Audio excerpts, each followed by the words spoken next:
In this section, you'll find 4 types of dough for homemade pasta.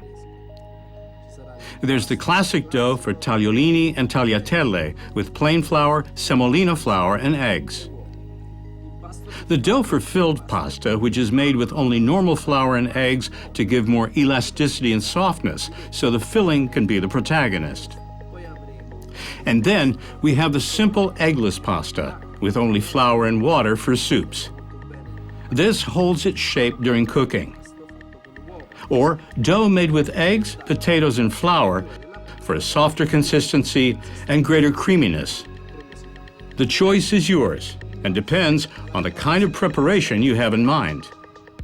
So let's get started.